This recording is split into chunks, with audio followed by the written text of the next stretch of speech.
Hi friends, நாங்கள் எங்கே வந்திருக்கோம் அப்படின்னா இன்றைக்கி பத்ரகாளி அம்மன் கோயில் கூடயா காலையிலேயே பால் குடம் எடுப்பாங்க. அதை பார்க்குறதுக்காக தான் வந்திருக்கோம். பால் குடம் பார்த்திங்கன்னா எங்கள் வீட்டு பக்கத்துலேயே ஒரு கோயிலில் இருந்து பத்ரகாளி அம்மன் கோயிலுக்கு எடுத்துகிட்டு போவாங்க. நான் வந்து ஒரு வருஷமும் பார்த்ததில்ல, கல்யாணம் முடிஞ்சு சரி இந்த வருஷம் பார்த்துடணும் அப்படின்னு சொல்லிட்டு காலையிலே போயாச்சு. கோயிலுக்கும் வந்துட்டோம். கோயிலில் பார்த்திங்கன்னா சூப்பராக அலங்காரம் பண்ணியிருந்தாங்க, நல்லா இருந்துச்சு பார்க்குறதுக்கே. எல்லோரும் பால் குடத்தை அம்மன்கிட்ட போய் செலுத்திட்டு இருந்தாங்க. நாங்களும் அப்படியே சாமி கும்பிட்டுட்டு சாப்பிட்டுட்டு வந்துடலாம் அப்படின்னு சொல்லிட்டு சாப்பிட்டு தான் போயிருந்தோம். அன்றைக்கி பார்த்திங்கன்னா இட்லி, தோசை, கேசரி, வடை எல்லாமே இருந்துச்சு. நல்லா சாப்பிட்டுட்டு அப்படியே வீட்டுக்கு போயாச்சு.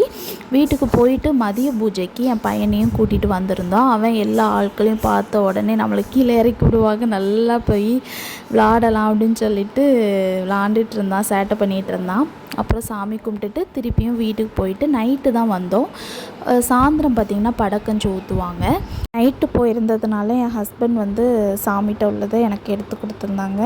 நல்லா இருந்துச்சு சாப்பிட்றதுக்கு. கருப்பட்டி போட்டு காய்ச்சிருந்தாங்களா, அதனால் டேஸ்ட்டு சூப்பராக இருந்துச்சு. அப்புறம் சாப்பிட்டுட்டே கொஞ்சம் நேரம் கச்சேரியும் பார்த்துட்டு அப்படியே வீட்டுக்கு கிளம்பிட்டோம். அவ்வளோதான் ஃப்ரெண்ட்ஸ், பாய்.